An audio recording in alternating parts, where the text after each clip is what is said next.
Hey, what's wrong, Jake? Mom, I... I might be done for. Our son Jake was hanging his head at the entrance as soon as he got home. My husband and I were shocked by the scene. We decided to take him to the living room and ask what was going on. He seemed to come alone today. I wondered where his wife Laura was. But the reason Laura was absent became clear when we heard his story. After a while, Jake regained his composure. My husband and I waited for Jake to speak. Sorry for coming home so suddenly. I just can't take it anymore. What happened? And Jake, have you lost some weight? Yeah. He was always thin, but now he looked sickly thin. It wasn't normal. Then Jake revealed the reason behind it. Actually, it's because of Laura. Laura? What happened? Right now, she's taking most of my salary. What? Most of your salary? Is Laura handling the finances? Yeah, you know I've always been bad with money, right? So I thought it would be better if Laura managed it. But recently, the money she's been giving me has been decreasing, and I can't afford lunch. Then she said she's been saving money because the electricity bill was high this month, and that she had to use the money to repair the vacuum cleaner. I couldn't stand it anymore and complained, but she said it's my fault for not earning enough. I see. Jake, you're pathetic. So you're saying you've been doing whatever Laura tells you? If you're the man of the house, you need to take control. If not, the situation might get worse. I know. What my husband said was true. If you just follow your wife's orders, it can lead to misery. Although it might be harsh for Jake, who's mentally weak right now, he had to understand it. Jake seemed to understand as he was silently nodding. Then, Jake told us something else. Remember you said I looked thinner? It might be because I've been surviving on instant noodles for all 3 meals. You can't eat only instant noodles. No matter how convenient it is, you need to get proper nutrition. But all I'm given is instant noodles. It seems like Jake has been given only a small amount of money for the last month, and has been provided only with instant noodles for lunch. Ever since Laura suggested they needed to save money, Jake has been putting up with it. Of course, he tried to object, but the fact is that he was the one who asked Laura to manage the finances. It might be difficult for him to complain, given those circumstances. But, considering the situation, he can't dwell on that right now. Anyway, you're staying with us tonight. I'll give you a proper meal and even pack a lunch for work tomorrow. Thank you, Mom. With a sigh of relief, Jake, with tears streaming down his face, thanked me. Apparently, he told Laura he'd be staying at his parents' home for a while. In hindsight, it would have been better if he had confronted her about the difficulties of their current living situation. But given Jake's mental state, that was all he could say to her. It was my first time seeing Jake so broken down. I can't even begin to imagine the amount of stress he must have been under. After that, he ended up staying at home for a while, and due to his poor health, he had to take a leave of absence from work. When Jake took this leave, I learned that he had recently been going to the hospital. He said it was due to stress, so the hospital had advised him to take some time off. However, Jake had a fear of what she might do to him if he took a break from work, so he had continued working out of habit, which resulted in his current state. During Jake's leave of absence, he was living on disability. At least being at home meant he could save on meals, which he said would be a big help. But what's more important is that we still need to do something about Laura. However, there is something I'm worried about. If I get involved, it could potentially make things worse. Maybe they can resolve it by themselves. For a moment, the thought crossed my mind that it might not be good for me to intervene. But I quickly dismissed such thoughts. Jake was desperate enough to come to me in such a state, and it's not a situation where I could afford to hesitate. I should do what I can for Jake. Just then, I received a call from Laura. Hello, Laura?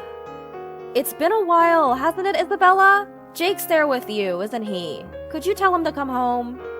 I'm sorry, but I can't do that. Why not? Jake is trying to abandon his duties as a husband, you know? Are you really okay with that? I don't think it's a matter of me being okay with it or not.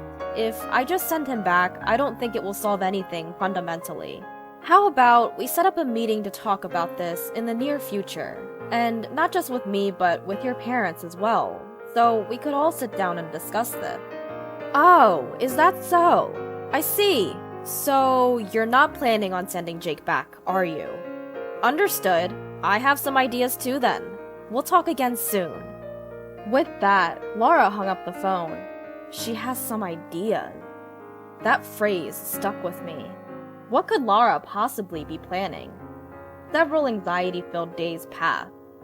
Then, one weekend, my husband Jake and I were relaxing when the doorbell rang. I thought it was the mail or something and checked the intercom monitor. I couldn't believe my eyes. There were Laura and her parents. What should I do? Luckily, Jake hasn't noticed yet. Maybe I can dodge the situation and pretend we're not home. That's what I was thinking. But then I heard, "What's wrong, Jake?" My husband called Jake, and when I looked over, Jake was shaking with his phone in his hand. I then looked at the phone Jake was holding, and there the screen displayed Laura with an incoming call.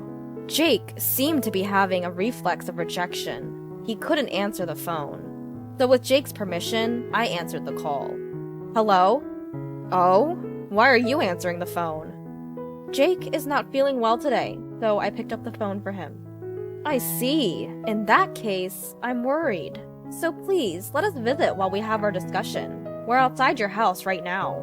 I'm sorry. We're actually out at the moment." "That's strange. If Jake's phone is there, but you're not home, how does that work?" I'm not used to lying, and my lie was easily exposed. "Isabella, there's no need to be so cautious. My parents and I are here to have a discussion with you." As she spoke, my husband moved towards the door. "It won't help running away from this situation. Might as well settle it now," my curt husband said, opening the front door and welcoming Laura and her parents into our house. Their faces as they entered lacked any hint of a smile. In fact, it seemed as if they were glaring at us. "We apologize for the sudden visit. We just heard something from our daughter and thought we should join the conversation." It was probably about something I'd said to Laura the other day. I had suggested we should have a discussion involving both our sets of parents. I hadn't expected them to come unannounced, though. In the tense atmosphere, the discussion began. We explained that Jake had asked Laura to manage their money, but due to her excessive frugality, he had suffered health issues and had not been provided with adequate meals. We also told them that he was currently under medical treatment. However, it seemed that Laura and her parents were convinced by this fact. "That's all about Jake's situation. Is there anything you'd like to say?" Laura's mother chimed in. "But wasn't Jake the one who asked Laura to manage the money? Doesn't he bear some responsibility then?" "Of course, you're right. If Jake had managed it himself, we wouldn't have this issue. But don't you think surviving on instant noodles for all meals is a bit much?" "That's none of our business. Maybe it couldn't be helped in order to save money." "Is that true, Laura?" "Yes, it is. I never waste money, but Jake often buys a lot of unnecessary things." "What? I didn't buy anything. Stop lying, Jake." She laughed. "What? So it was a lie. Just like he tried to pretend he wasn't home today. Like father, like son, I guess." "What?" Before we knew it, instead of a discussion, it had turned into a situation where Jake and I were being cornered. Every time Jake and I tried to argue, Laura and her parents would shut us down with another point. It seemed our opinions were not being heard, only their one-sided claims continued. Just then, my usually quiet husband, who had been silent until now, slammed the table. At the sound and his sudden action, everyone jumped in surprise. "Can I say something?" "Laura, are you and your parents trying to say that it's all Jake's fault?" "I'm not saying that. I just think that if they are a couple, then they should lay everything out on the table and have a good, honest discussion. Then they might be able to get along again." Lay everything out. I see. I understand. You might be right. What? I'll talk to Jake again here. So, would you be willing to set up another discussion on a different day? I think everything will be clear by then. It seems you're a reasonable man, sir. Alright, I apologize for my previous rudeness. How about 2 weeks from today for the next meeting? I don't think it's good to leave it too long. Sounds good. That will be sufficient. And so, it was decided that the meeting would take place at a later date, as my husband had suggested. After the three of them had left, I turned on my husband furiously. Why would you say such a thing? It's as if you're admitting that Jake is in the wrong. Calm down. I didn't think Jake was at fault, nor did I particularly want to smooth things over. Then why? Don't you find it strange? Why go to such lengths to make up with Jake? Huh? She brought her parents with their complaints, all with the aim of reconciliation. In a situation like this, I wouldn't even consider reconciliation. He had a point. If they cared about their daughter, they would either discuss divorce or approach the situation more calmly. Perhaps there was another objective. As I pieced together the situation, I realized one thing. What makes Jake so essential to Laura and her parents? The first thing that came to mind was money. From what Jake had shared, he had a pretty decent salary. However, he couldn't go against Laura, so he wasn't able to get allowances or such. In that case, Laura and her parents might be depending on Jake's money. But recently, he had switched to disability benefits and had a separate account for his salary. If that's the case, they must be in trouble. Perhaps they made contact because they wanted Jake to come home quickly and secure his salary.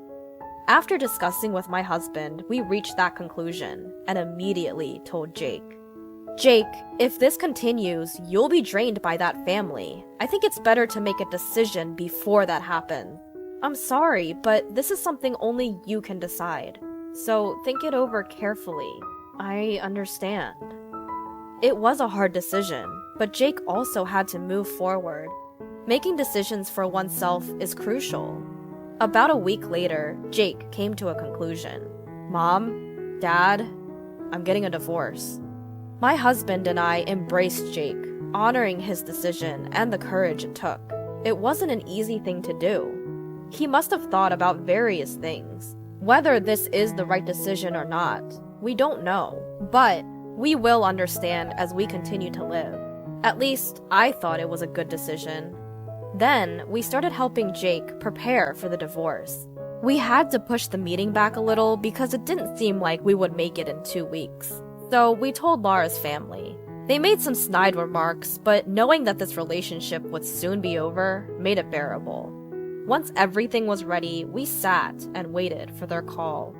Then, Laura and her father came to our house right away. What's this all about? I didn't hear anything about a divorce mediation. So, this is why you wanted to postpone the meeting. What a joke. Let me tell you, I'm not attending any of this mediation. My daughter will never get a divorce. Laura and her father were furious. It was a natural reaction since they thought there would be no divorce. But the wheels were already in motion. There was no stopping it now. Please, calm down, both of you. Our decision to divorce will not change. Please, leave now. You! Could you please stop? Besides, didn't you say you were going to lay everything out in the open? You're hiding something from us, aren't you? Like how you're taking Jake's money through your daughter. What are you talking about? Stop the poor excuses. We have all the information. It was a bit costly, but we had a detective investigate you. You quit your job last year, didn't you? You're living a pretty comfortable life, aren't you? Taking it easy with a job and living on Jake's money. You have your retirement savings, and there's no problem as long as you keep leeching off Jake. I'm sorry. Then my husband lost his temper. What good does apologizing do now? You've been using the money Jake earned through hard work for your leisure. There's no way I'd ever accept your apology. Laura, you too. If you wanted to help your father after he quit his job, why didn't you use your own money? Using someone else's money for that. Are you some kind of fraudster? Just get out. I don't want to breathe the same air as you for even a moment. Just get lost! With my husband's roar, Laura and her father quickly left. At that moment, it became clear that my husband was the angriest about this whole matter, and so, this incident came to a close. In the mediation that followed, we hired a lawyer and successfully got the divorce. Although not for the full amount, some repayment obligation was established, and Laura's family was ordered to pay. After the divorce was finalized, Laura and her father immediately started looking for full-time jobs. Due to his age, it seems like he is having a hard time finding work. Laura is balancing a day job and a night job, literally working without a break. Since then, Jake's condition has improved and he's returned to work. I was torn about how much I should help this time, but I now think it was good that I did. I want my child to be healthy after all. I don't know what the future holds, but I want Jake to know that he always has two allies. I already divorced you. Clean up the room and get out. You don't have a place to come back to anymore. I had to be hospitalized for a long time. Although I was worried about my home, I couldn't do anything because of my bad relationship with my husband. However, when I decided to return home after being discharged, the key to my house didn't work. When I contacted my husband for the first time in a while, he showered me with such terrible words. A divorce certificate. It's true that I was made to fill it out before I was hospitalized, and in reality, the relationship between us was so cold that we could have divorced at any time. However, it's strange that he would declare a divorce at this time, and it's impossible that he has already divorced me. I won't forgive him anymore. I'm thinking of sending that man to hell. My name is Anna. I'm 38 years old and have been married for 10 years. I'm currently a housewife. I've lived my life according to what my husband, Carter, says for the past 10 years. If he asked me to quit my job, I did. I checked what he wanted to eat every day and made dishes that satisfied him. I thought I had done everything for my husband. However, we were not blessed with children. When Carter gave up infertility treatment, his attitude toward me changed completely. They told me today at the hospital that I should give up on having children. They said it would be tough no matter how many years it took. I see. Then there's no other choice but to do that. We both had problems. Especially, I thought I had been concentrating on treatment as my husband told me to, but I ended up giving up on infertility treatment in the 8th year. For my husband, infertility was a woman's problem. Until then, we had been living together, thinking about each other, but now we haven't even talked at home since we stopped infertility treatment about 2 years ago. What time will you be back today? Is there anything you want to eat? If you have any requests, I'll make it. No, I don't need it. I don't want to talk to you, who can't have children. To be honest, it's painful to be in the same space with you. So I don't need food either. You can't have children. My husband started saying such things to me without hesitation. He also started saying and doing things that I didn't want him to say or do. Hey, I've told you many times, but it's not just my fault. If you think it's a lie, go to the hospital and come with me to hear the test results. It's unfair to leave everything to me. When did my husband become such a terrible person? He's become so unpleasant that I can't even feel the kindness he had when we first got married. I was 37 years old at the time. I started to think that it might be okay to consider divorce and start a new life. In the midst of all this, my husband came home drunk and said, "Don't you think there's no point in us living together? You can't have children, and you're just being supported by me." What do you mean? My husband, who was standing in front of me with an incoherent tone, handed me a piece of paper from his bag. Here. Do you know what this is? If you don't know, I'll tell you. It's a divorce form. Fill it out now. I'll keep it for you. What's going on? I quit my job because you told me to. I felt angry at the suddenness of it all. I briefly considered whether or not to talk it over, but I ended up signing the divorce form as I was told. After all, I had already decided to get a divorce, and I thought it was only a matter of time before it happened, even if we talked about it. Besides, even if we did get divorced, I thought he would tell me properly before taking it to the court. You and I being married was really just a waste of time. Even my parents were looking forward to having my child. I feel completely betrayed. Are you talking about that again? If you're going to say that so many times, go to the hospital yourself and find out. I felt nothing but disgust for my husband, who blamed me for not being able to have children. He used a lot of harsh words and spoke as if he were speaking the truth, but to me, everything he said sounded suspicious. I was prepared to be served with divorce papers at any time. In fact, I wanted him to leave as soon as possible. However, even after a month had passed, my husband showed no signs of leaving and seemed to be living his life as usual. As for me, I went to a nearby hospital because I was feeling unwell. The results of the examination were not good, and I was told to have a detailed examination at a large hospital. What? Am I sick? I'm scared. It was an event that happened just as I was thinking of enjoying my second life. I was honestly shocked. When I came home from work, I told my husband I went to a nearby hospital because I wasn't feeling well, and they told me I should be hospitalized at a large hospital. I think I'll be hospitalized starting tomorrow. I told him that, but he didn't seem worried at all. On the contrary, he laughed at me. You're going to be hospitalized because you're not feeling well? I'm the one who's stressed out. You're a useless woman who can't even have children and is being supported by me. You're going to be hospitalized and neglect your housework? You're the worst. How terrible. I thought about what kind of illness it was and whether the prognosis was good. My husband said such terrible things to me, who was anxious and felt like I was being crushed. I wasn't expecting him to be kind to me, but I thought it was impossible for him to say such things as a human being. The next day, I went to a large hospital with a referral letter and was told that I would be hospitalized immediately. I was immediately shown to a hospital room.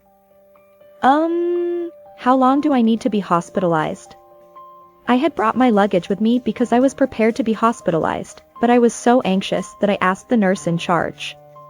Well, I think the doctor in charge will explain the details, but some patients are hospitalized for as little as a month, while others are hospitalized for much longer. I was told that, and once again, I felt like I was being crushed by anxiety. I told my parents that I would be hospitalized, but I couldn't tell my husband or my parents about my worries and concerns. In the end, the results of the examination revealed that my condition was more serious than I had thought, and I was told that urgent surgery was necessary. The hospital stay was about 3 months. I really wanted someone to be there for me, but I couldn't talk to anyone, so I decided to fight the disease alone. And if I survived the surgery and was discharged from the hospital, I would divorce my husband. That's what I thought. Afterward, the surgery was successful. The attending physician said, "You did a great job. We removed everything bad, so don't worry. All you have to do is have regular checkups to make sure your condition doesn't worsen." I was told that, and I cried with joy and relief. The nurse asked me, "Have you contacted your husband? Aren't you worried?" But I lied and said that he was on a business trip abroad and couldn't be reached. Seeing that he hadn't contacted me even once while I was in the hospital, I think he had no interest in me at all. Anyway, I worked hard on rehabilitation after the surgery, and although I was told that I would be hospitalized for 3 months, I was given permission to leave the hospital about a half month earlier than planned. My illness was cured, and I felt completely elated. I thought I would tell my husband about the date of my discharge, but he didn't answer the phone. He ignored my emails, too. I thought it would be like this, but when I decided on the date of my discharge, I said goodbye to the medical staff who had taken care of me and returned home. However, when I got home, I found that the door wouldn't open, it's locked. Our relationship had already cooled, so we didn't want to hear each other's voices. But I mustered up the courage to contact my husband again. After a while, he answered the phone and said, "What do you want? I don't have time to talk to you. You were discharged, right? I'm glad you're alive. He said that in a cold, blunt voice. Well, I just wanted to know. I came home after being discharged, but the door won't open, it's locked. So I was wondering what happened. When I said that, I heard a laugh from the other end of the phone, and he said, I already divorced you. Just clean up your room and get out. You don't have a place to come back to anymore. He showered me with such terrible words. What are you talking about? You're the one who should leave. Even though I said that, my husband didn't listen at all. After a while of silence, he said something even worse. I still want a child.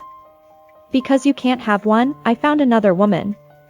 I filed for divorce and started living with her. Younger women are better in many ways. What are you talking about? Carter, who was excited about divorcing me, said that he had filed for divorce on his own and was living with a new woman. Moreover, according to what I heard, the woman he was living with was already pregnant. It definitely overlapped with the period of my marriage to him. I don't think so, but were you cheating? Oh, that. It's no big deal. All you want is a tiny consolation fee anyway. I thought you'd say that, so I've prepared compensation for both me and her. $50,000 should be enough, right? Carter, who had filed for divorce on his own and admitted to cheating, was being ridiculous. Well, that's fine. But it's strange to announce it at this time. It's impossible. I decided that I wouldn't forgive him anymore. I also decided to send that man and his mistress to hell together. Afterwards, Carter returned home in high spirits. Finish cleaning up before my honey gets here and leave. And here's the promised consolation money of $50,000. Don't get involved with us anymore. My honey, our child in her belly, and I will live happily ever after, so don't interfere. Oh, I see. You even had a child. That's amazing. Seeing Carter happily bragging like that made me feel sorry for him. But I thought it would be a waste to reveal the truth right away, so I decided to wait and see for a while. I packed up my room and left as I was told. I was very upset by all the sarcastic remarks, but I was still only 38 years old. I had been cured of my illness, and my future should be bright. I had to tell myself that. When I picked up the $50,000 in front of me, Carter looked down on me with a smirk and a faint smile. You're amazing after all. I thought you had too much pride to take money. But you need money to live. Well, I have as much money as I want, so it's okay. Well, yes. I need money to live. So you should enjoy your life to the fullest. When are you getting married? I was so curious about what would happen next that I asked him that, but Carter, who wasn't thinking about anything, said happily. She's a first-time bride, and we're planning to get married tomorrow. Aren't you jealous? Oh, I see. That's great. Congratulations. Good luck. I said that and left the house. I went to a real estate agent because that one house was originally handed down to me by my grandfather when I was single.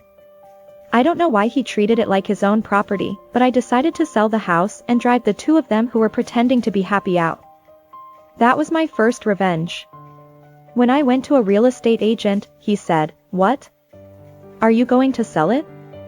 What a waste. It was just renovated a few years ago. But well, it's such a good property that it should sell quickly. I'll start the procedures immediately." He said that. I honestly explained the situation and asked him not to tell anyone that my ex-husband was still living in that house and that I wanted him to stay until the last minute. Then I went to a private detective agency. I told them everything I wanted to investigate, and they said they would contact me as soon as the results were available. My goal was to see Carter's troubled face crying to me a few months later and prepare for my second revenge. In the meantime, I told my parents that I had divorced and looked for a new home. I was busier than I thought. About a month later, after everything was ready, I decided to wait for a call from Carter. A week passed, and I finally received a call from him. I thought Carter, who was always prepared, would respond calmly no matter what I did, but surprisingly, he was quite agitated and called my name in a trembling voice. Anna. It's me. I thought you wouldn't answer the phone, but I'm glad you did. Yes, what is it? Carter, who said with a voice that sounded like he was about to cry, began to speak in a trembling voice. There are so many things I want to say, but we have to leave this house immediately. And what do you mean the child in my new wife's belly isn't mine? He must have read the certified mail from the lawyer carefully. He seemed more concerned about the child in his new wife's belly than about leaving the house. So I decided to tell him the truth. Oh, did you see it? Well, you know, your new wife, Emily, right? She said she was working as a company secretary, but apparently she was working at night. And as you can see, there were a lot of men besides you. The child in her belly is probably not yours. Well, that's obvious. After all, you're the one with severe infertility. No, but that's what I'm saying. Am I infertile? I don't know anything about that. I didn't hear anything. Was I deceived by Emily in the first place? Carter was in a panic. His voice was trembling, and it was hard to understand what he was saying. He didn't seem to know what to do next. That's why I wanted him to go to the obstetrics and gynecology department. But he didn't listen to me at all, so he got what he deserved.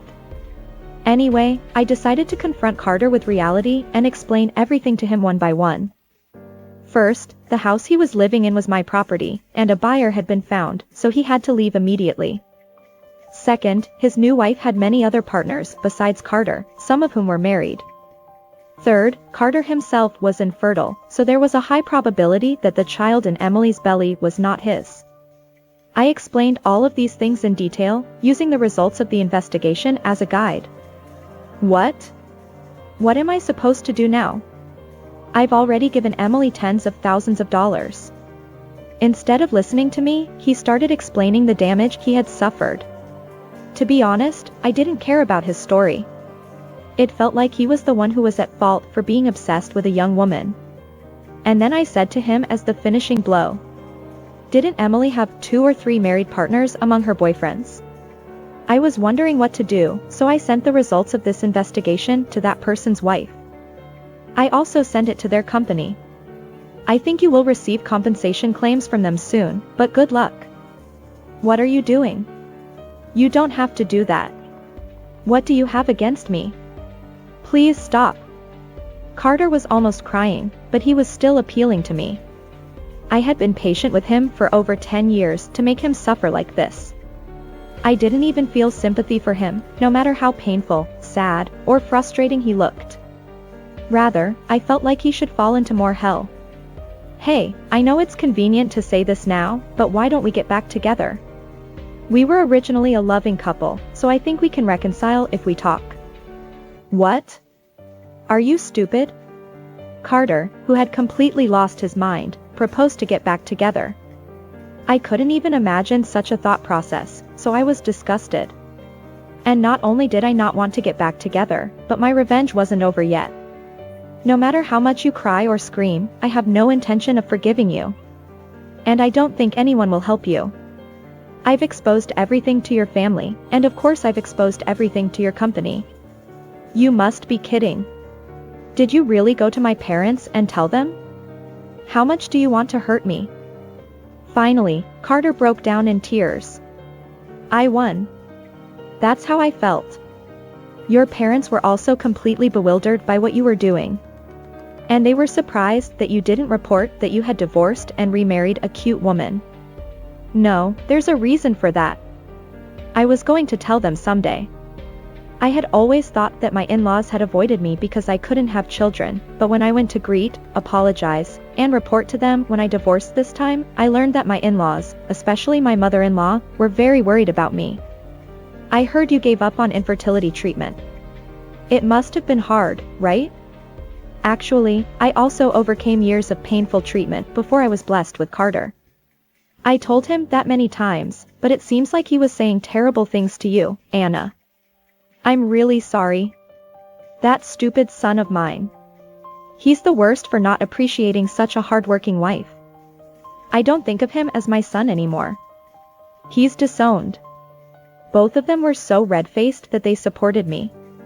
Carter was the only one who had lived selfishly without considering other people's feelings. So no matter what happens from now on, Carter should solve it himself. That's why you should walk the rest of your life alone. Whether you raise Emily's child or not is up to you. Either way, it will cost you money in many ways. Well, that's it. Wait a minute. Ignoring the crying Carter, I hung up the phone. After that, I immediately refused the call and became unresponsive. Until then, I had been patient and couldn't say what I wanted to say, so that day was very refreshing. I was thinking about what Carter would think and do from now on, but as expected, he divorced Emily right away. He probably thought it was useless to contribute to her anymore. If there were any compensation claims, he would have had to shoulder the burden, and he finally realized that staying with Emily would make the people around him look at him harshly. Well, he can't go back to his parents' house even if he leaves home, and he's sure to be looked at with suspicion by people at work, so he's forced to be lonely. Anyway, that's what he deserves. I just hope he'll live his life in a way that values the people around him more. There were many things, but I'm looking forward to enjoying my second life from now on.